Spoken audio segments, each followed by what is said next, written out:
So I thought I'm going to change up things. So I'm coming from the other side just to make sure you guys know what's going on. We have another new, if it works.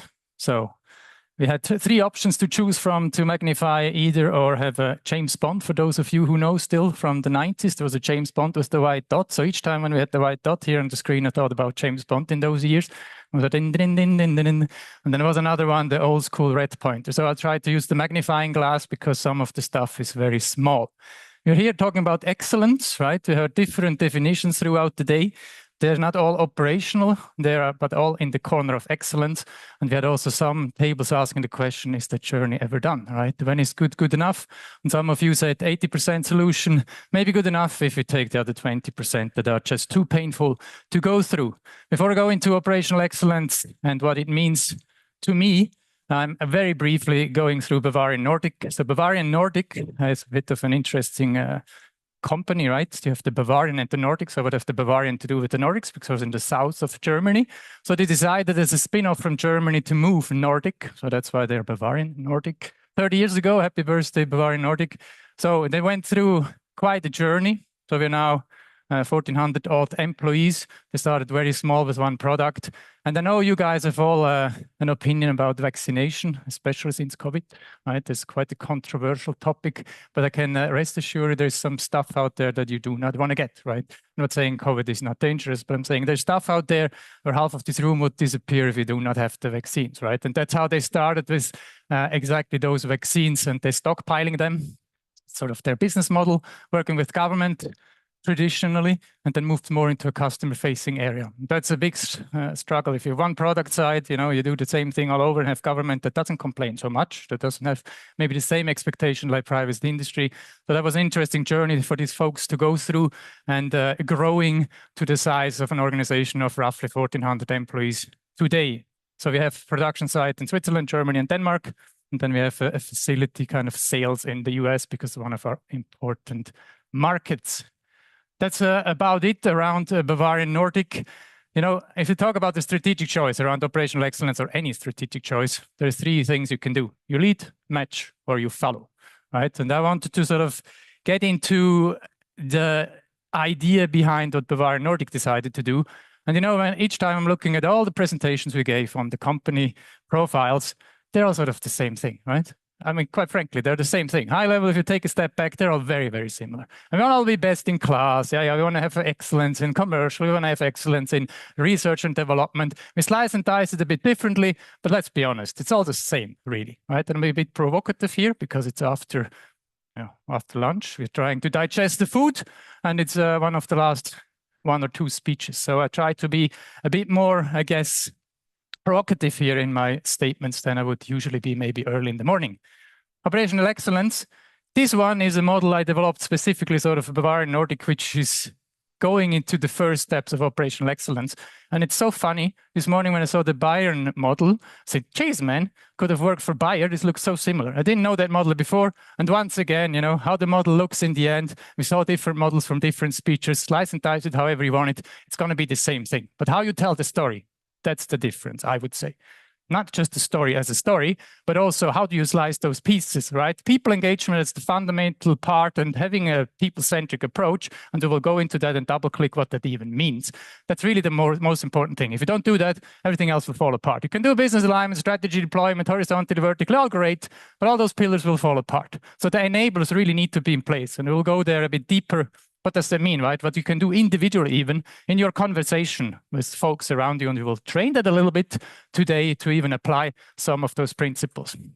And then the rest is the driving factors, right? Capability building. Once people have the capability, let them do problem solving, let them experience the stuff, learn, build their muscles, not simply by just having the theory, but doing it on the ground. And you're all OE professionals, so you know how that has been done. Other areas may be doing that a bit less, right? Learning by doing as such. And then we talk a lot about standards, right? I have heard that a few times. And standards, so who of you still uses SOP?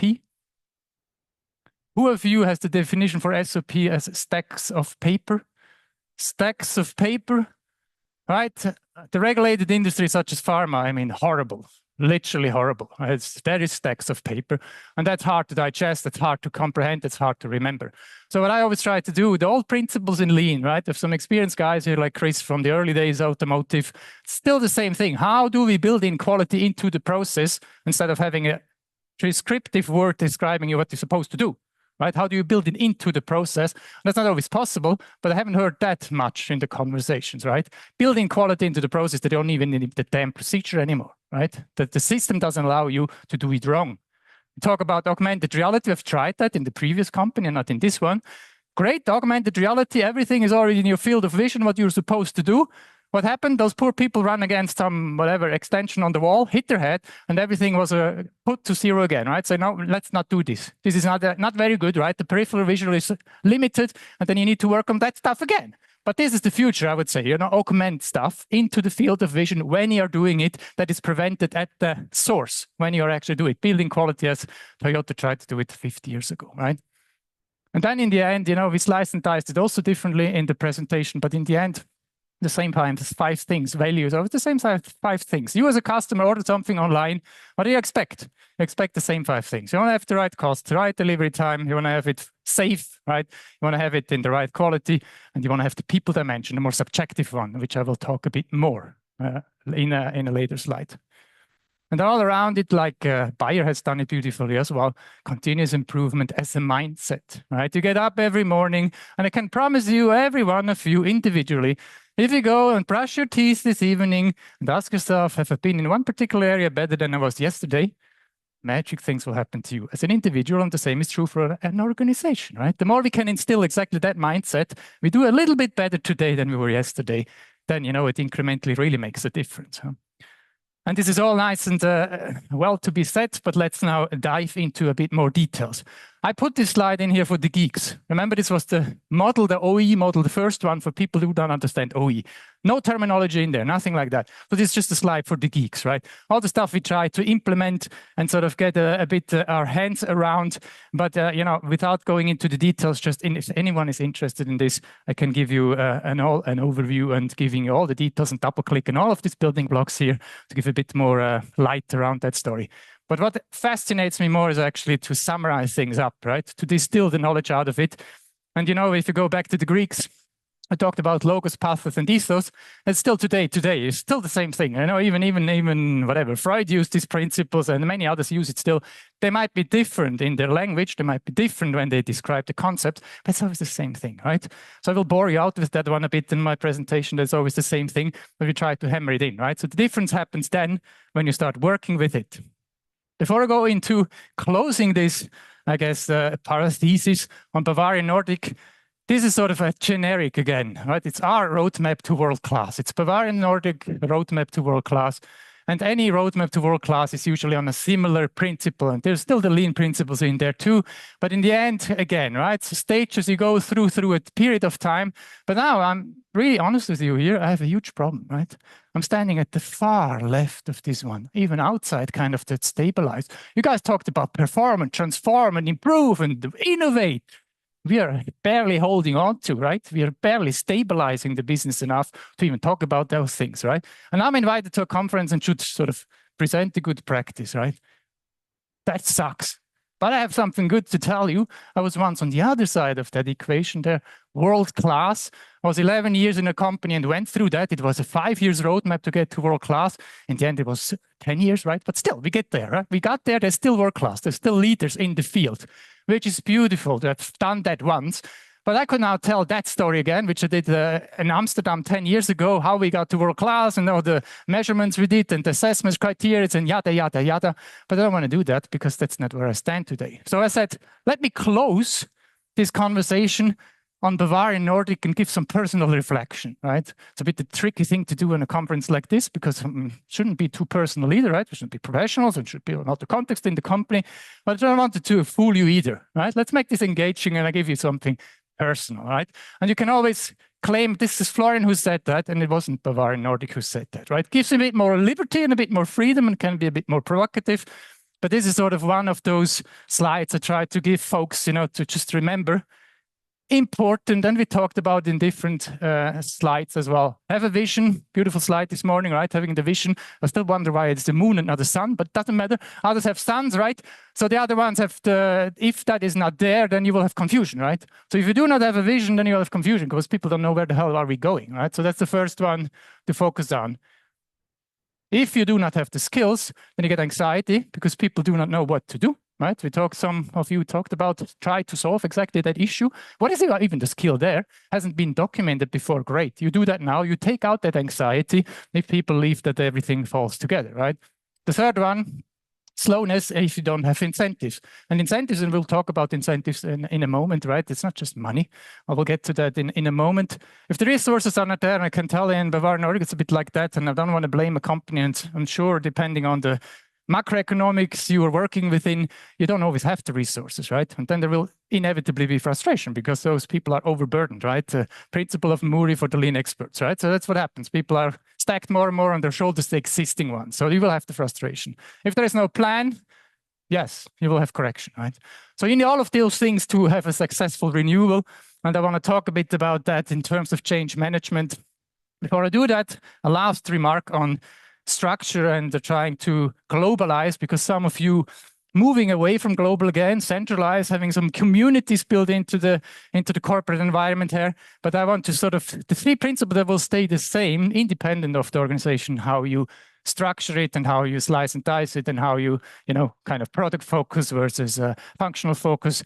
These things will stay the same. So the learning curve, again, if you train people, make sure they apply what they've learned, right? And I will hammer that in a few more examples because many people do training programs. I've done that early in my career as well. Let's do yellow belt, let's do green belt, let's do black belt. And all of a sudden we forget, oh yeah, let's train as many as possible. But then people are saying, well, I learned something about 6 months ago, they've already forgotten what they learned, right? So you have to make sure that you get very, very quickly to the green belt level, for instance.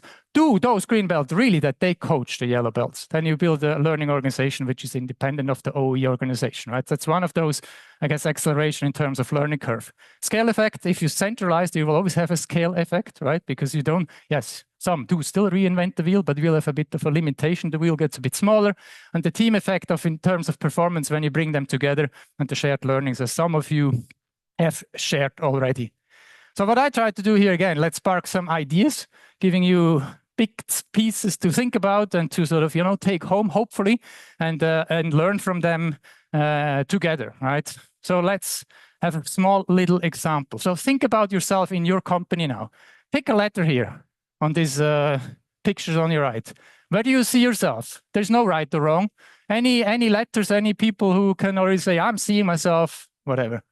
Where do you see yourself here in the front table? Yeah, I have the first one. Yes, please. No, we don't need a microphone. Just give me a letter. Why C? No, let's not elaborate. So say C. I'll try to paraphrase that, right? So in the beautiful language, tell me more about it like Bayer uses, right? So you see yourself on level C. So that's a fascinating one, right? So you have almost your own principle there, or we could see, well, I'm seeing, in addition to the big tanker I'm part of, I'm seeing I want to play a bit, right? And what I have to sail underneath my ass. So yeah, cool. C. Anyone else wants to give it a shot? Yes, please. You want to say F, you want to steer? You really would like to steer the big tanker, but you still try to get up there to help number D, or why are you going up there? Ah, I see. Yes, interesting. Any others?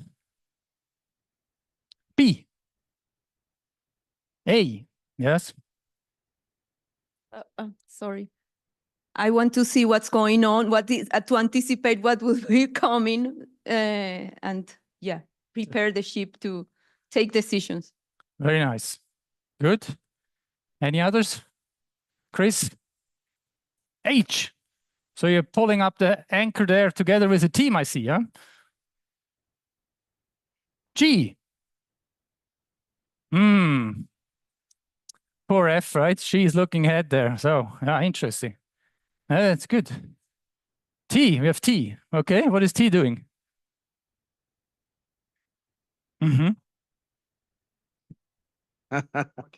Vacation, right? Let's forget about it all, right? Very good, nice. So then some of you are saying, well, I'm not going to be P, right? I'm not bombarding the boat and make it sink, right? But sometimes we are, and we'll get there in a few minutes as well. So whatever the answer is here, I just try to illustrate what happens often in companies. And sometimes you can have, other letters out of this, taking the helicopter view and even going out of the scene and looking from the other letters that are still in the alphabet. You play with it, right? Use this as a kind of a cartoonic way of a conversation starter. The world in your head. So my head is very, very busy. That's why I talk so much. And each time when I'm at a conference or any speech or have a conversation, people always say, as a feedback, talk a bit slower. The problem is these days with the internet, you can consume information in a very, very speedy way. So what I'm doing, I custom my brain first. I'm just consumed like you guys now. And then I started increasing the speed to 1.25 to 1.5, and now I'm at 2.0. That is a problem because your brain gets used to that speed. But then, don't forget that other people also need time. I'm not saying I'm faster than you, I'm just saying, right? There's another way there to consume that information, right? Reading books is great, but if you want to condense it, go for podcasts and speed up the speed, right? I'm promising you, all your brains will be capable to absorb more information because it gets accustomed to that speed. Full steam ahead on that note, 2 times 0 speed. A note of caution here, I guess, full steam ahead. After work, and this is a true problem, and it's also a bit the touchy subject, right? In a professional conference like this, we should not talk about this so much because, it's about best practice and great and all, systems that work and everything beautifully. But we should not forget that many people fall between the cracks, right? They do. And the number here is roughly 1 million people take their life every year. And in the Western world, a big part of that is related to their job and identity and how, they can contribute or the lack thereof. This is a real problem, right? The same thing if you look at stroke statistics. If you look at heart attacks, it's actually stunning. If you look at that and say, how on earth did that increase, right? General health in population is increasing. We're all doing healthy stuff, at least this population here probably does on average. But then still that stuff increases and then still everyone is scratching their head. What did change, right? So if I'm not having a scientific study on this, but certainly this increase in speed, and now we talked about AI and all of that stuff, this leaves some people behind. And when I see operational excellence as in excellence, not just striving for the greatest, bigger thing and the cost reduction and all of that, with all the negative effect it might have, just make also sure it stays humane. And there we will go into that a bit more deeply. Who knows this model here? What's the name? You remember? Beautiful, huh? Ikigai, huh? So there's one another of those lean terms, which is not necessarily in the OE playbook, but all the other ones are nemawashi, prepare the ground, tansei, self-reflection. Beautiful words for exactly those concepts. Ikigai is for those who do not know it yet. Another one just to keep in the back of your mind. So I will not go into the details, but just to try for a motivational standpoint, looking at it of the ideal scenario of when you are at work, if you do what you love, great, congratulations. If you do what you do and the world needs that, like maybe much easier to do if you're in a pharma company, DB, I haven't seen many companies I can blame here. Maybe I can go after the finance guys, those poor finance guys, right? I can do that. Do we really make the world a better place, right? Of course you do. I'm not saying, but there's always a tabak. If there would be Philip Morris here or something like that, right? I could pick on them now. So it's much nicer to be a part of a company that actually does things the world really needs. The one on the bottom here, it's what you get paid for, right? We all want to get at the end of the month some of our salary. And then on the last one, what you're good at. And the magic happens if you're sort of in the middle there, if you manage somehow to just balance all those forces out, right? And what happens often, especially if you talk about entrepreneurs, they start with the stuff they love. And it doesn't even have to be entrepreneurs, midlife crisis. I go through a midlife crisis. Why do I go through a midlife crisis? I'm 45 years old and have no kids. So for all of you that get irritated about your kids because they rob you of your sleep, be grateful because it gives you at least that reason to exist, right? If you don't have those kids, I promise you will get into some other crisis just because you don't have them. So therefore, I'm having to ask myself those questions now, right? And find that purpose and try to reflect on all of that. So you go out of there or be an entrepreneur. I love to do that stuff. Yeah, you're on the extreme end of that bubble, let's say, if you would put a plot, a kind of a 5-point scale on it, right? But then what is on the other end of the spectrum? What you get paid for, right? The more you move away into the cloudy sky of what you love, the more is sometimes the risk that you don't get paid for it in monetary terms, right? And the same goes there on the extreme ends of that spectrum. That's usually not how it's sold, but I just give those to those people who sort of, look at this. That's actually an interesting perspective, right? So I'll move on as soon as everyone has taken a picture of this one. Mindset. All of you as individuals here, right? What's your mindset? So somewhere on the right there, dogmatic, I'm always right? I'm preaching here from the council, and some people even told me, why didn't you get you should be a preacher. You could be a guru, whatever, a cult leader, say, well, this doesn't seem to be right? I would be always right. I'm just preaching here and everyone is believing me and follows behind me. Great, right? But how much happiness is that going to bring you in the long run? And if the polarizing ones, we move now in general, the world moves a bit more into polarizing view. At least that's what is told in the news, right? We have a bit the political spectrum. We have apparently, I have been corrected on this one recently, AI magnifying it that you fed what you consume, and that makes you more extreme on those fringes, right? Which is, by the way, not true. So you can go into the research there. But anyway, there's still a polarization, right? We take sides. We become a bit more binary instead of having a dial where we can play with. Opposing, you're likely wrong, just I'm not listening to you. And then skeptical, I might be wrong. And the best one, as Socrates said it already 2,500 more years ago, I might be wrong. I start with that mindset. The only thing I know is that I do not know, right? And if you start with that one, no matter how much you learn in your life, it's going to be much easier to have a conversation with anyone, right? And we as OE professionals, or those of one of you that are, I think that's really, really important, right? Having that humble leadership and saying, I might be wrong, right? And start there, inviting people to actually enlighten me than the other way around.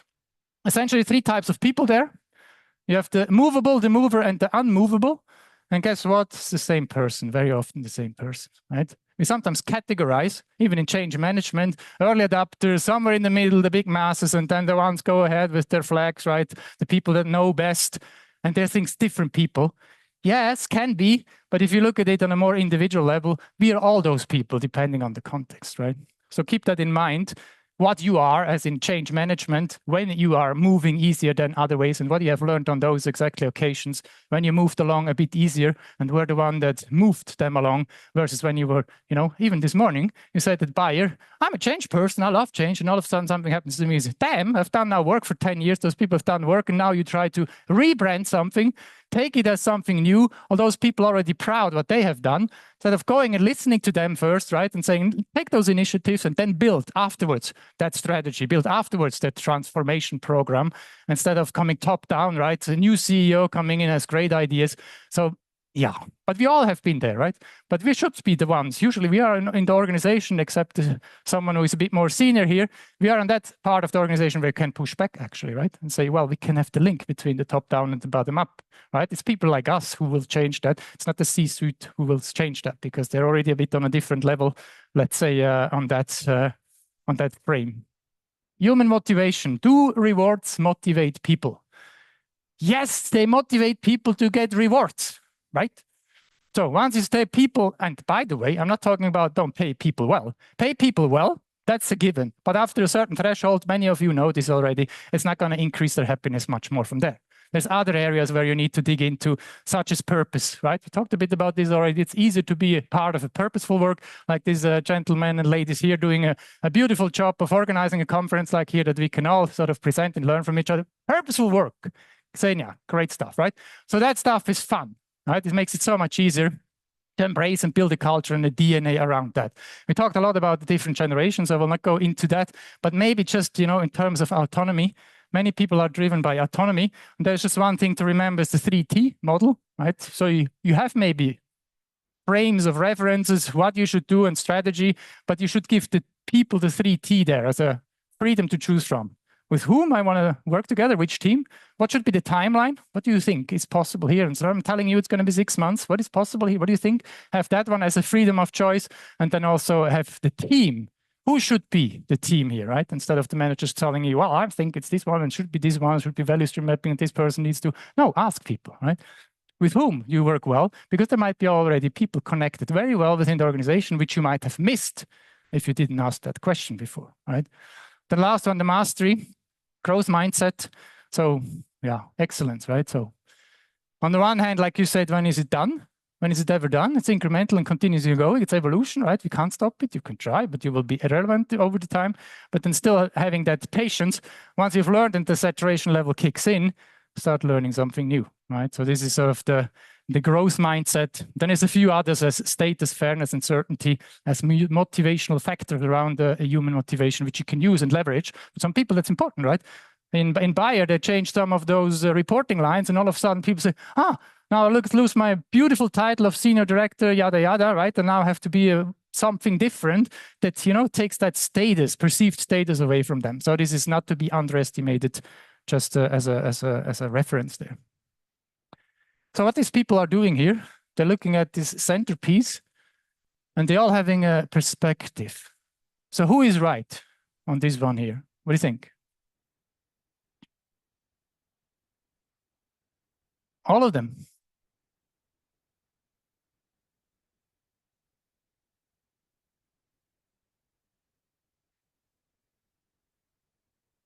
If you put for us E, it's E. Right? Because it's our perspective. And we get so attached to our perspective. It must be E, right? Because that person who put it there already takes into account that now roughly 40 people are looking at that E, therefore it must be E. It's yes, could be one, you know, and sometimes often in operations or in kind of strategy deployment session, it happens because it's the majority who takes the decision, right? We all agree, right? So from our perspective, it's actually E. But that doesn't mean it's correct either, right? And if you take other on the fringes, literally here, on the fringes, they might have their perspective too. And we need to change sometimes that perspective and really ask ourselves, you know, are we, just because we're the majority, are we right? Yes, and we might not be. And if we are not, then at least give the people the opportunity to explain why they see it differently, because from their perspective, it's still the correct angle. They're looking at the same thing like we think we do, right? So now let's go into a bit more activation here. Human-centered communication. So I try to do this a bit more human-centric. There's lots of information here. I go very, very briefly through it, but we will focus on these 3 yellow ones because they're a bit more motivating for folks.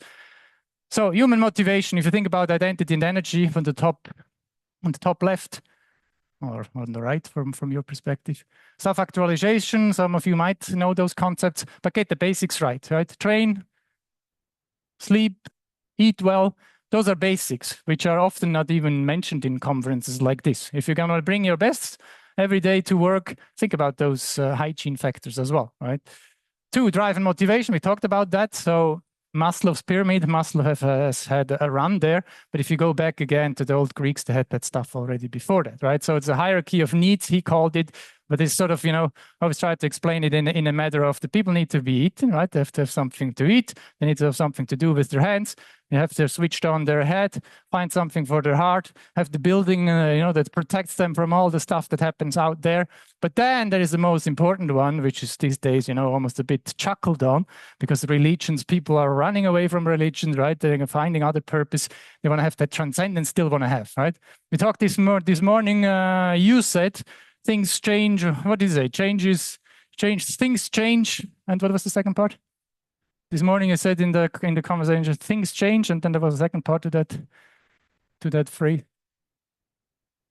Yes, but you were referring to that things change and everything's changed, or something like that. But when you talk about those things, it's things, right? Everything changes, right?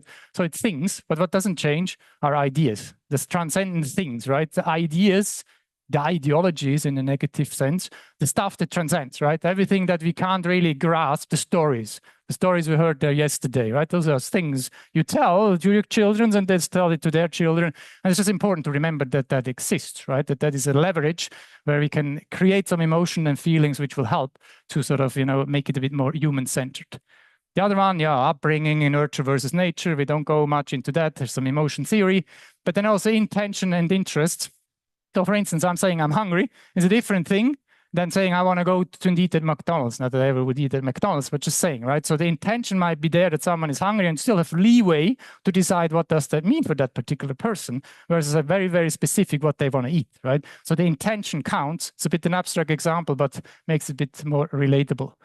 Conscious versus factual, so ability to problem solve. And I was wondering, is the gentleman still here for AI? We talked about magnifying it by an IQ of 1,000, right? This is what we heard this morning, if I recall this correctly. So what are we talking about on that intelligence? To do some standardized tests, which we can easily measure and are replicable, and are sort of the only one that actually really work. I've read many books about emotional intelligence, leadership intelligence, execution intelligence. If you look at it scientifically, the only one that really predicts success and how well someone is doing is actually IQ, right? It's only standardized test. But then you still say, okay, is that a standardized test? Yes, you can make it replicable. It's good for an algorithm to learn, but is that all intelligence really is, right? I wanted to sort of, challenge him on that one a bit, that 1,000 IQ. Yes, you can do a predictive. I can look at the patterns where you test intelligence, but can it do other things, right? Can it really read emotions? Can it, feel? I don't know, right? That's something we'll see in the future. Context matters. So let's always be remembering that context matters. Now I'm inviting you on your tables. For those of you that didn't slip off to the screens yet, I always take this as a leading indicator how I'm doing. So not many switched off or went off to their phones yet. Good. So let's do this.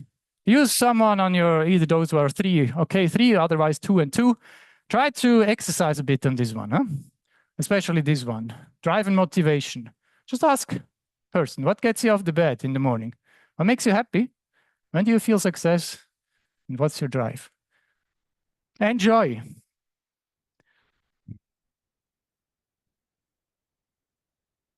Ladies and gentlemen, may I have your attention back, please?